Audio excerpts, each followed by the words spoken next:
free worldwide wireless energy, death rays, earthquake machines, remote control, and green power. All from the fertile mind of the genius who electrified the world. Now, Nikola Tesla's mad electricity on Modern Marvels.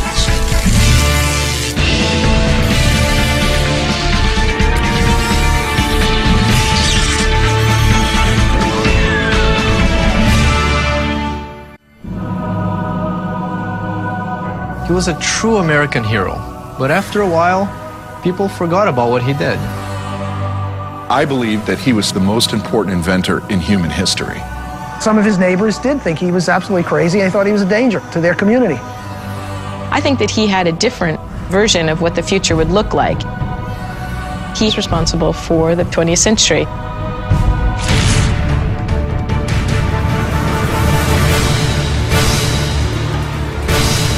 For the power to change night into day. Thank Nikola Tesla. It's clear there are so many aspects of modern life, everyday life, that is directly influenced or created by Nikola Tesla. His alternating current, or AC power system, paved the way for all of our modern electric conveniences. He's basically responsible for our entire system of electricity, our entire modern world.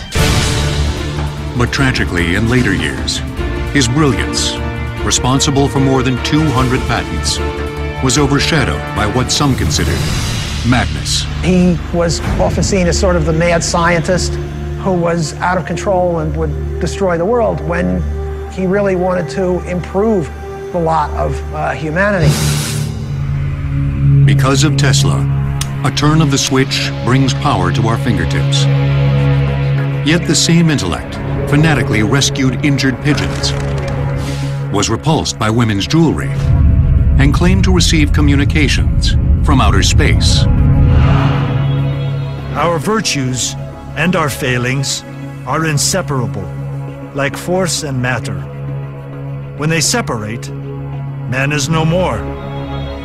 Nikola Tesla. At the beginning of the 20th century, Tesla's amazing accomplishments were celebrated. But he died in 1943 at the New Yorker Hotel, in this small room, virtually destitute and discredited, as he watched the world he helped create simply forget him.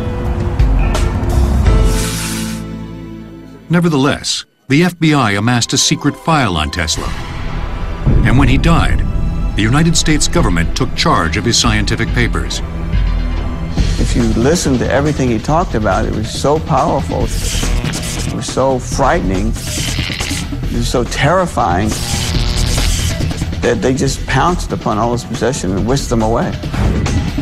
What were the powerful and terrifying ideas that may have threatened national security? Were they a madman's rantings or works of genius? There is still a place for Nikola Tesla's contributions. Many people believe that he was actually onto something. Maybe it's time to look back and reinvestigate what Tesla was really up to. We know one thing Tesla was up to: wireless energy that could be transmitted around the world. The wireless transmission of power would appear over and over again, even in Tesla's most exotic visions. The key to understanding this remarkable idea was this peculiar yet powerful invention, first patented in 1891 by Tesla at age 35, called the Tesla coil. Nothing like it had ever been done before.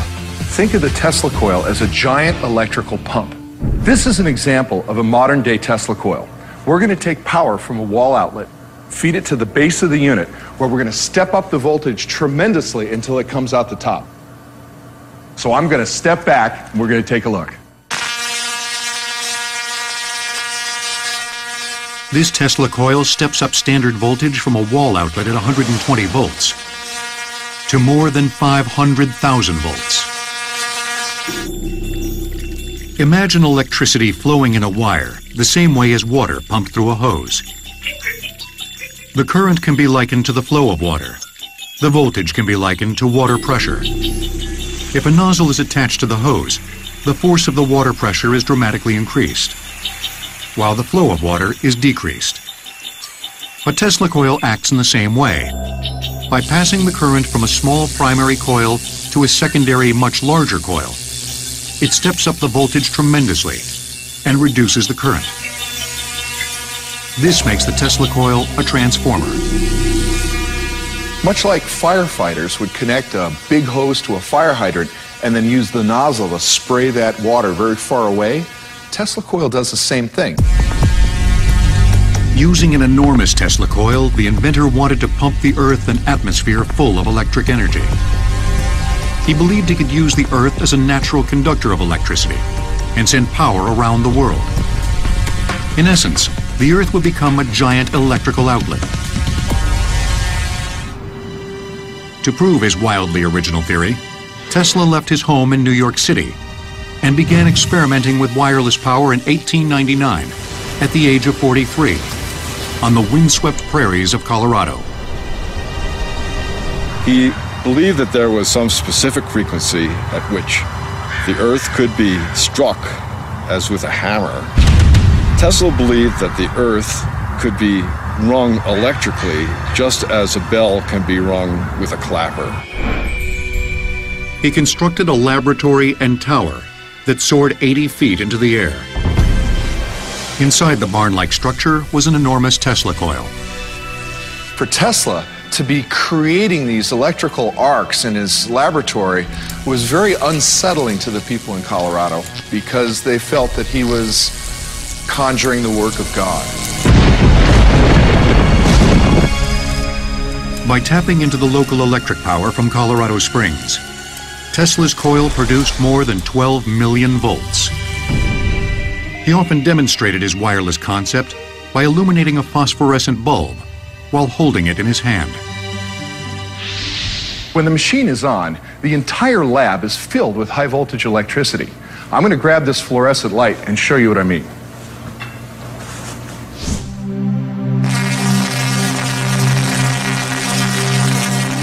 The Tesla coil outputs electric energy without harming humans, similar to the way transmission towers bombard us with radio waves.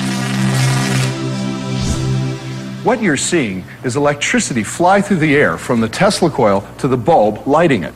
That's the essence of Tesla's original idea. He wanted to transmit power globally so that people need only receive it to use it. Tesla claimed his experiments in Colorado were a success, and he had achieved the wireless transmission of power, illuminating light bulbs up to 1 mile away.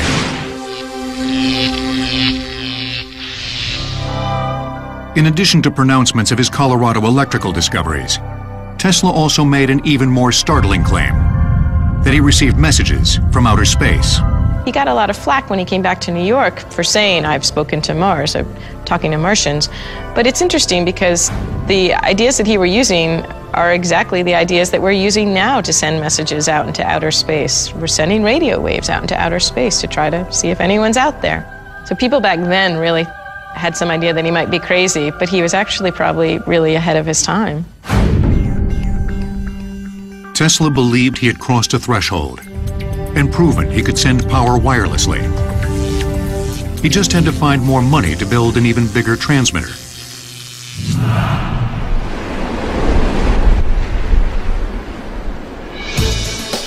Tesla returned to the East Coast. On Long Island Sound, in the town of Shoreham, a street sign marks the entrance to a now abandoned and forgotten location.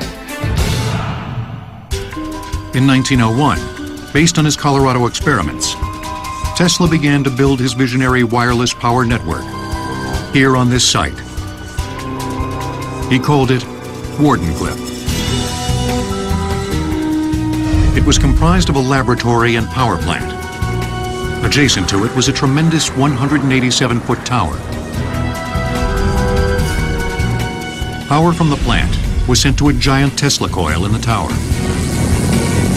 Underneath the tower, the inventor sank huge shafts 120 feet into the soil to transmit the electrical current into the earth.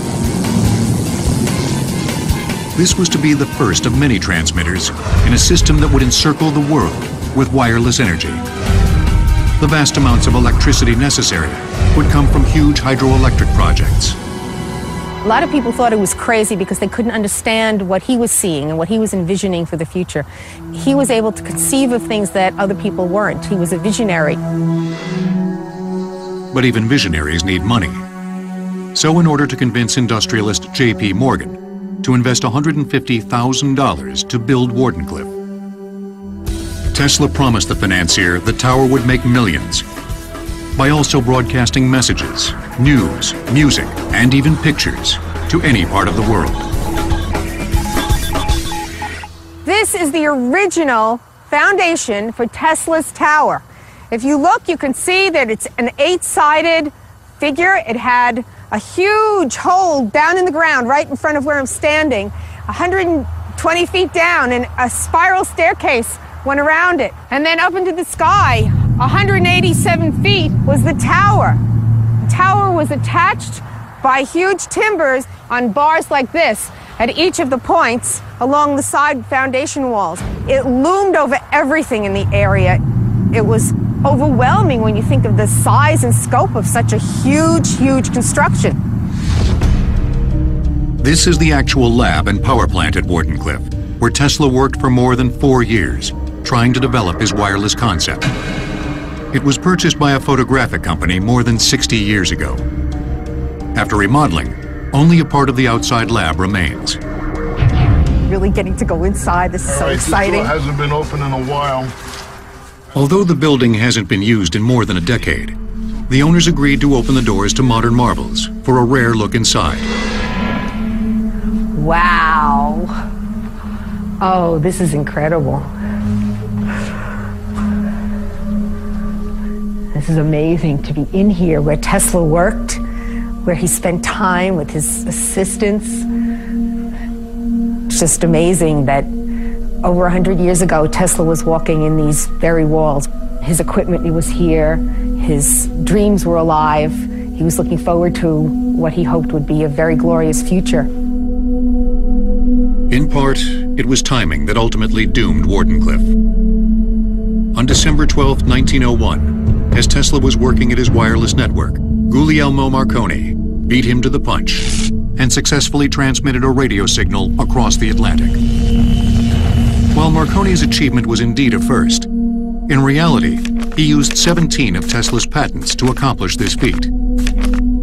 Tesla was not only forgotten as the father of radio, Marconi's transmission sealed the fate of Wardenclyffe. Morgan was no longer interested in supporting Tesla's work here. Marconi already did it. Why should he keep supporting Tesla? And of course, Tesla's plan was greater than Morgan knew. Tesla could see reason to continue the funding and continue the work, but it wasn't Morgan's plan. So in 1905, while still under construction and after some amazing electrical displays, the Wardenclyffe project was abandoned and later destroyed. The world was not prepared for it. It was too far ahead of its time. But the same laws will prevail in the end and make it a triumphal success. Nikola Tesla. But could Tesla have succeeded?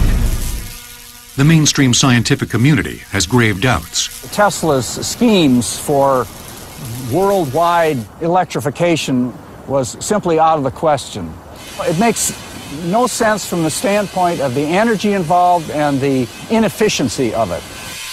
Still, some aren't sure. I believe that the wireless transmission of power is possible. The chance that power could be transmitted around the globe without wires was too great a discovery to pass up.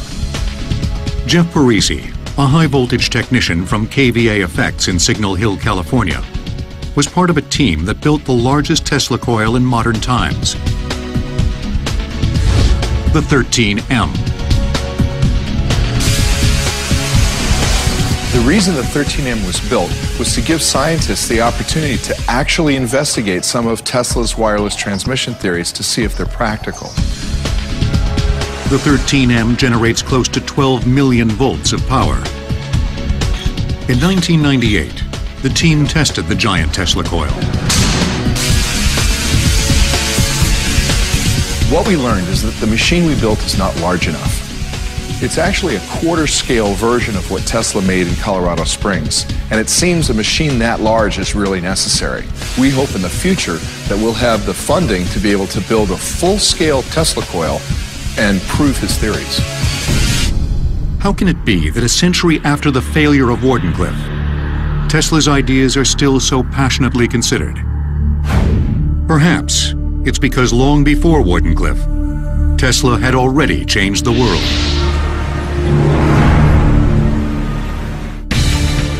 On June 21, 1943, the United States Supreme Court reversed itself, granting patent rights to Tesla, not Marconi, for the invention of radio. Today, we take our electrified world for granted. Energy that powers our needs is as close as the nearest outlet. According to legend, the man who made it happen was born in Croatia in 1856, at the stroke of midnight, during an electrical storm. Tesla is immediately associated with thunder and lightning, with electricity.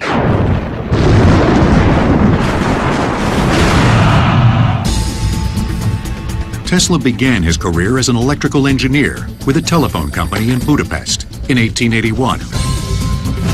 One day, as he was walking through a park with a friend, Tesla suddenly envisioned a groundbreaking concept for a new electric motor and drew it out in the dirt.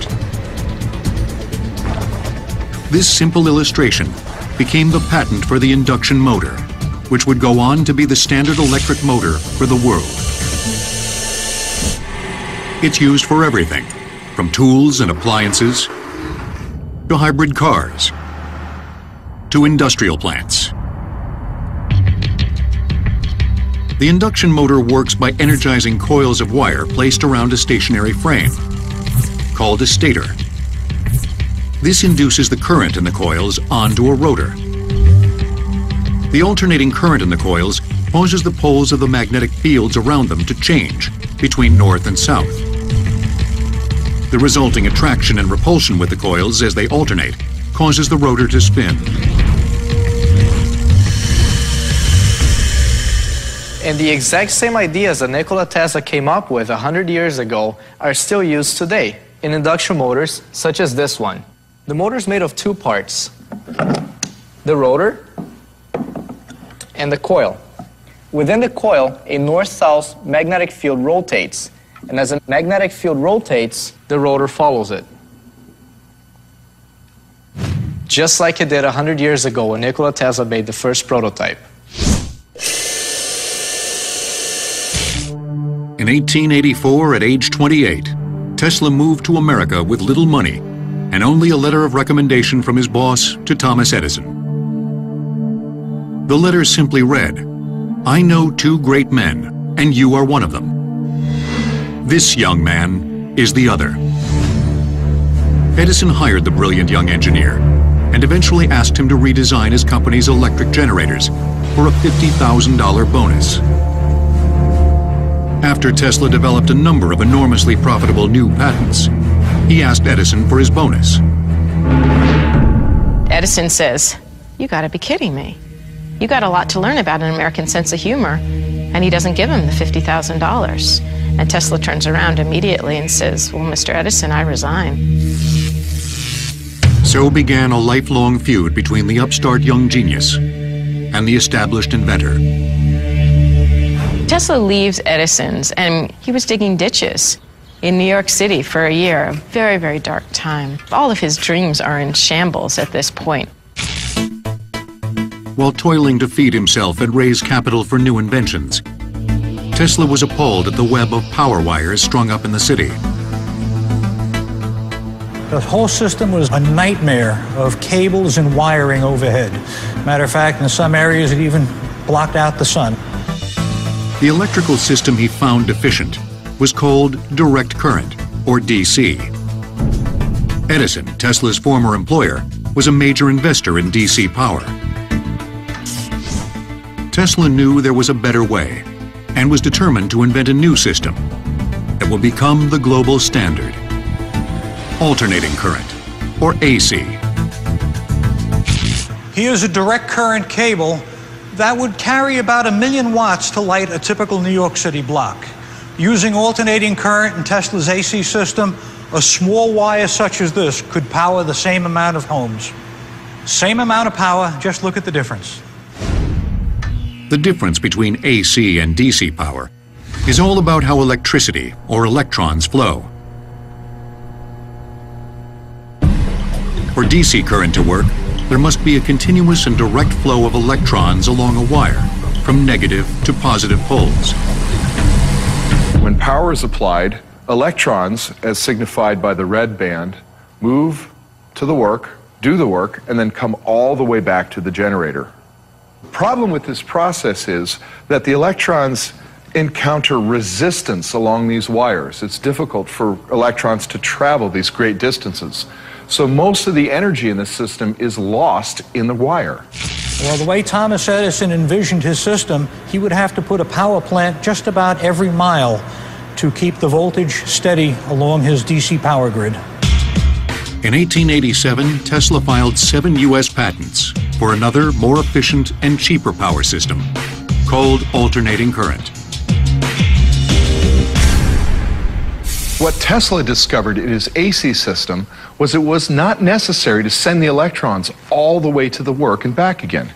In fact, he alternated the current, sending it back and forth. Tesla developed a system of AC generators that alternated electric current between negative and positive poles at 60 cycles per second. By sending AC through a transformer with virtually no power loss, he could step up the voltage and lower the current so that AC could be efficiently transmitted hundreds of miles further than DC. Millionaire entrepreneur George Westinghouse thought Tesla's inventions could be the key to long-distance power transmission. He purchased the patents for $60,000 and a healthy share of stock in the Westinghouse Corporation. If the new AC system was successful, Tesla would be a rich man. Nikola Tesla became a citizen of the United States in 1891. The same year, an all-out current war erupted between his AC and Edison's DC power. Edison launched a propaganda campaign to show the dangers of AC. The public, they had rather grotesque experiments where they would take animals and electrocute them with alternating current. Edison convinced New York State to use Tesla's and Westinghouse's AC power for the very first electrocution in 1890. A reporter called it a gruesome spectacle, far worse than hanging. Edison dubbed the technique Westinghousing. Whether it was electrocuting animals or electrocuting prisoners, the thrust was, this is something you don't want in your house. In 1893, despite the bad press, Tesla and the Westinghouse Corporation won the bid for illuminating the Chicago World's Fair, the first all-electric fair in history. Edison, who made an unsuccessful bid, was frustrated over losing this opportunity and refused to let Tesla use his patented light bulbs. So Tesla needed to come up with a new light bulb, make 250,000 of them in 6 months' time to light the fair. Edison's bulb had a screw base at the bottom. He patented the whole method of powering the bulb through this screw base and how to seal the vacuum off inside. Tesla's solution was to have a ground glass stopper in the bottom of the bulb. The wires passed through the stopper, and he was able to manufacture a bulb that didn't interfere with Edison's patents. Tesla was able to beat Edison at his own game by producing a lamp that was more easy to manufacture, and he was able to do so in a short amount of time. On May 1st, 1893, President Grover Cleveland pushed a button, and more than 200,000 of Tesla's incandescent lamps illuminated the fairgrounds. It was a monumental success and ushered in the era of modern electric lighting. Tesla was hailed the mastermind and the genius behind making this possible. and his name was known around the world after this event. Tesla, filled with confidence after this victory over Edison, believed AC would be the current of the future. In order to prove it, he would try to harness the power of one of the world's greatest natural wonders. In 1898, Tesla invented the electrical igniter for gas engines. Today, it's used in more than 600 million cars worldwide and is better known as the automobile ignition system. Millions have witnessed its stunning power. Niagara Falls can send more than 750,000 gallons of water over its crest every second, producing enough power to generate 2.4 million kilowatts of electricity. At that rate, the falls could power half of Las Vegas on a hot summer night.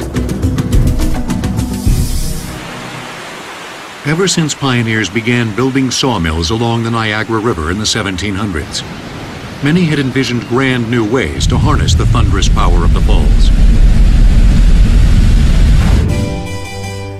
In 1893, after witnessing Tesla and Westinghouse's triumph at the Chicago World's Fair, the Niagara Falls Commission awarded them the contract to tap the falls for generating alternating current. The big problem with using Niagara Falls for electricity was that the major consumer of that electric power was Buffalo. Buffalo is about 20 miles or so, and using DC transmission was totally impractical because a repeater station would have to have been built every 2 miles. AC avoided all of that. At the falls, Tesla designed and engineered a complex system of generators and transformers to produce his AC power. Tesla didn't write down everything. Most of his stuff was in his head. He had to do it verbally. Tesla was in his own little world, more or less. He would not explain things to other people, but his assistants would. In 1896, the first AC hydroelectric station for long-distance power transmission went online, and Buffalo became the premier city for AC power's potential. Tesla was not here when he actually flipped the switch, but he had so much confidence in his own work that he knew it would work. Today, new power plants have replaced Tesla's structures. The buildings of one of the most important historical sites in the modern world now stand like dinosaurs, forgotten. And for the man who envisioned it all, only an isolated statue marks his extraordinary achievement. I wonder how many people who come by here, past this statue, actually have any idea who Nikola Tesla was and what he did to shape their world. Today, our world is ablaze, thanks to Tesla's AC technology. He had won his final battle with Edison, but victory came at an enormous cost. Westinghouse was financially drained by the war of the currents. In a grand gesture to keep the company afloat, Tesla tore up his royalties contract, claiming better inventions lay ahead. Had the contract been fulfilled, Tesla would have been a millionaire and been free of financial worries the rest of his life. Money does not represent such a value as men have placed upon it. All my money has been invested into experiments with which I have made new discoveries, enabling mankind to have a little easier life. After the triumph over Edison and the success of his alternating current, Nikola Tesla was a celebrity. And he's friends with Mark Twain, he's friends with all manner of ambassadors and ballerinas and prima donnas, and he's really kind of at the height of society. Genius often comes with a price. Tesla suffered from bizarre compulsions, like his consuming need to rescue injured pigeons and nurse them back to health. He has an infirmary for them right outside his bedroom window where he's trying to heal, some that have broken wings, broken legs. And in fact, at one point, he actually referred to one bird as his wife. And he said, when she died, the inventive spirit left him. Tesla had a fear of germs, compelled him to wash his hands constantly. He did things in threes and was adamant about living at the New Yorker Hotel in a room with a number divisible by 3. He demanded the room 3327, where he'd lived for 10 years. He always requested 9 napkins, and if he had a bread or something, it could be cut into 9 3 times 3 pieces. Even the number of dishes he had or the number of towels he received in his room was usually 3 or 9. Tesla never married and claimed he was celibate. He had a horrible affliction against women with pierced ears. He couldn't stand the sight of pierced ears and jewelry, and pearl earrings, he said, just set his teeth on edge. It was almost like fingers on a chalkboard for him to see pearl earrings. Even with this list of obsessions and compulsions, Tesla had always been able to tap into his remarkable inventive intellect. In 1898, he gave birth to remote control when he demonstrated a 6-foot-long radio wave-controlled boat at Madison Square Garden.